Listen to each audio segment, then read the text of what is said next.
because I'm faded or I'm jealous. What is it, guys? Got some pretty good, exciting news for some Fallout people. Not necessarily news in that way, but pretty much, what can we expect from the next? What can we expect in the next Bethesda game, which is Fallout 4?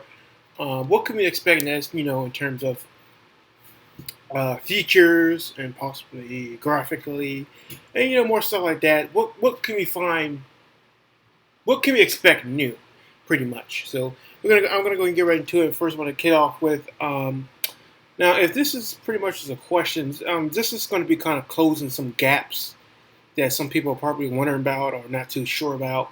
And this is some footage that I found from interviews with Todd Howard when he was doing Skyrim, and pretty much the stuff he said pretty much really it really can go for either any of the main games. It can either go for a new Elder Scrolls game or a new Fallout game.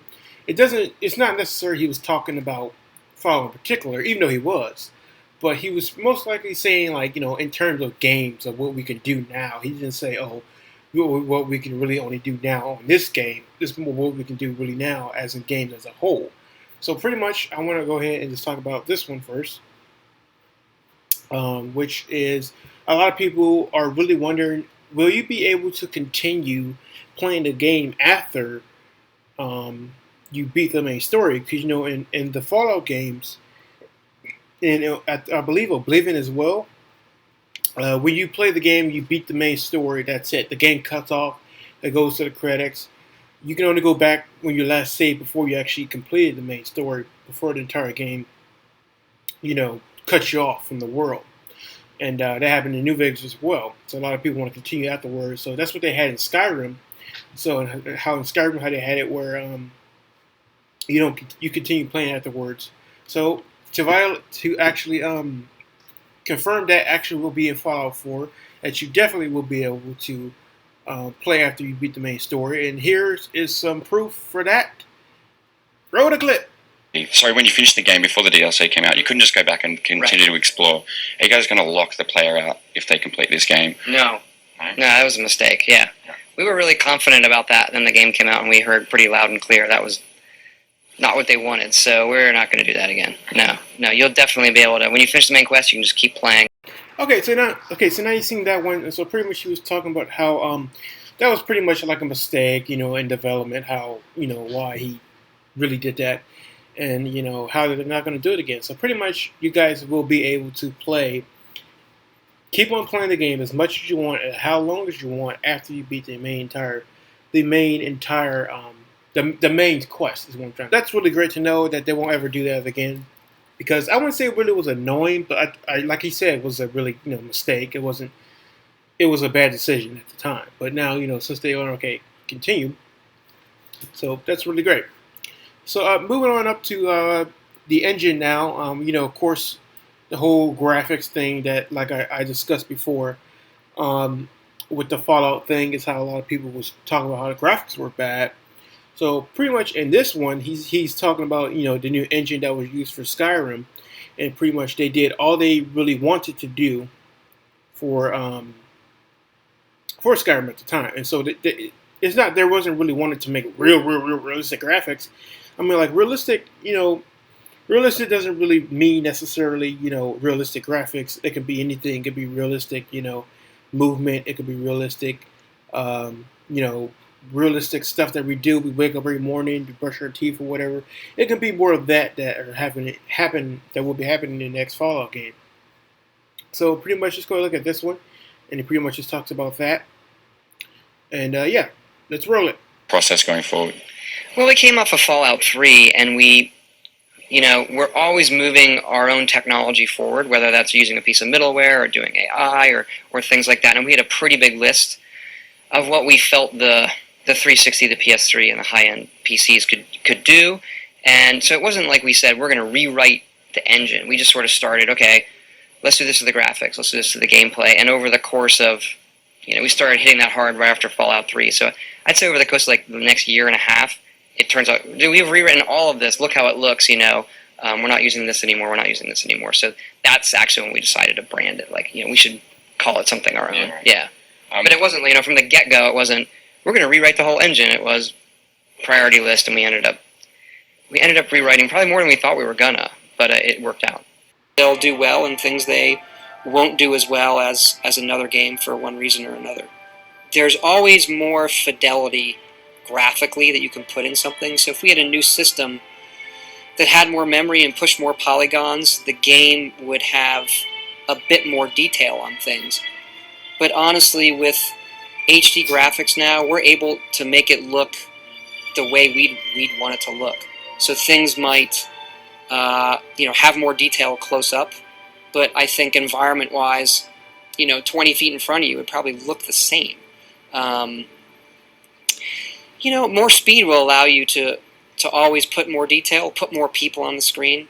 We wouldn't have to make as many choices between how many polygons or memory do we put in the environment versus the people. Okay, so you pretty much seen it right there when he was pretty much saying that it wasn't really necessarily, wasn't necessarily going to rewrite the entire engine. They wasn't really going for a really realistic vibe. They really was most likely going for what they wanted to do in their own style, the Bethesda way, the Todd Howard way, not necessarily like let's make this game look like the Order 1886, and somebody was really talking about that in one of the comments how they were saying how people, that was Boogie. No, Boogie said that. He's like, when he did that Rage, he's like saying like, do everybody want a fucking game that look like the Order 1886? And I gotta admit, that would be pretty boring if Fallout did look like the 1886, because that game doesn't fit that whole really realistic mixed vibe. It doesn't fit it. The way Fallout looks to me fits it so much than it would if it were to look like the Order. But so pretty much like you said, like put more people on the screen. That's also in terms of power and the new engine. Doing more things that you couldn't really do in the old games. And so that sums up that. So let's go ahead and move on to the next one. Okay, so for the next one we're going to be doing pretty much. This one still goes back to the graphics. After the graphics scene, the reason why the graphics look the way it does is that I don't know if a lot of people seen this interview, but in this interview, he's pretty much the guy asking him about why does the graphics look the way it does when you presented it. So pretty much what they do out there at Bethesda and Todd Howard, what he likes to do is he likes to show pretty much the low setting of graphics for their game, and then we actually get the game. It's like even better than it was shown, which actually adds a better sell point and adds a better like oh my god, this is really worth it type moment. So pretty much in this one, he's pretty much saying how consoles have pretty good decent graphics, but of course the PC is more powerful, better resolution, more frame per second. It's just more better to show it on. So, and pretty much what he's saying that this is what it is that we'll show it. So, okay, let me say it like this: like everybody's seen the Fallout trailer, right? Everybody's seen the Fallout trailer. Everybody, and a lot of people was really disagreeing with the graphics, and I kind of went on a rant and talked about it. Stopped giving this game a lot of hate just because it. And this right here will pretty much summing up the reason why the graphics will look that way. Take a look. Is there any particular reason you haven't sort of shown the PC version? Because clearly that would be the higher end. Yeah, it does. Obviously, the PC version looks better. It has higher textures. It can run much higher resolution. A lot of other graphical features. We tend to show it on 360 so that there's a good baseline for people to look at, so that when they then see the PC version, it's going to go up. We'd rather do that than people see the 360 later and it takes a step down. We're really excited with how it looks on the 360 and the PS3. So we do offer the art the same for all the platforms. They just, they render it differently. Also, at things like this, I don't know, people probably don't know, but as a game developer, the 360 is just much easier to show it on. Right. From getting it started to showing it to controlling it, it's just much easier to demo on logistically. Okay. Okay, so now that you've seen that, that's really the reason. What we saw was possibly shown on the Xbox One, or maybe even PS4.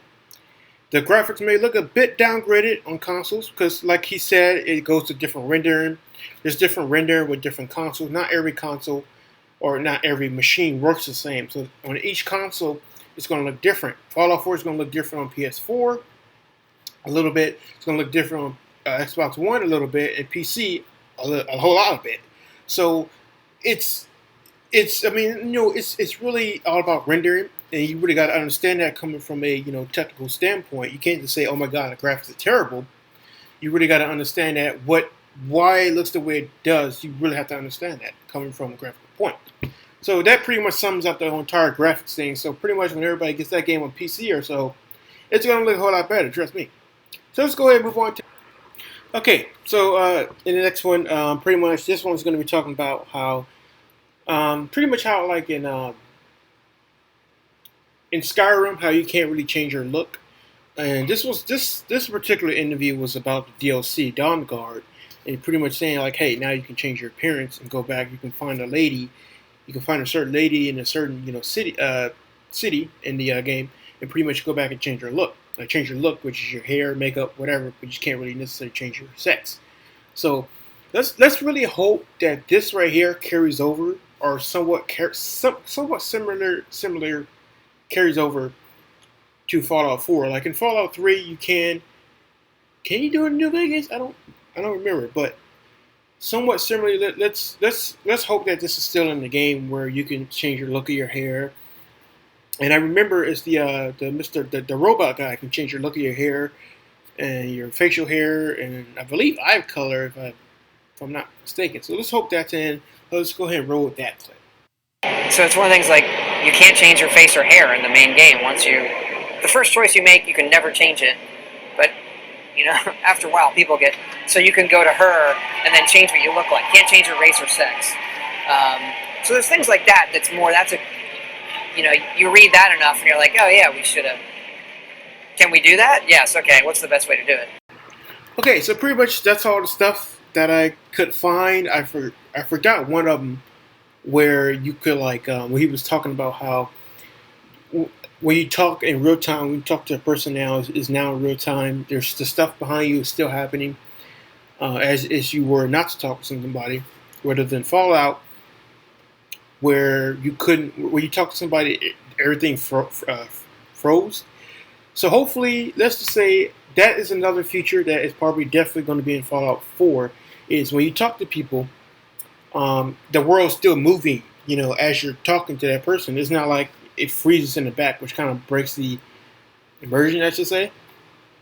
So, pretty much, that's that's a new feature, not a new feature. That's a feature that's still going to be in there. What else? I mean, so pretty much like he said, they try to improve on games that they try to make the game better than the last one. So not necessarily sure if he's talking about making it better than the last Elder Scrolls or in the last game, like game, which is Fallout or whatever, which is probably a bit of both. So pretty much, let's talk about this for a little bit. Let's talk about what do you guys necessarily want to see in Fallout 4? You can go ahead and comment below. What do you want to see? I mean, for me, I don't know if I want to see anything. I kind of want to see what he came up with new. So, we just really gotta wait for Fallout to actually come get here. I got a feeling that it's gonna have some really good stuff in it. But I hope you guys did enjoy all the stuff I just looked through, and hopefully that clarifies some of the stuff that is possibly still going on. So,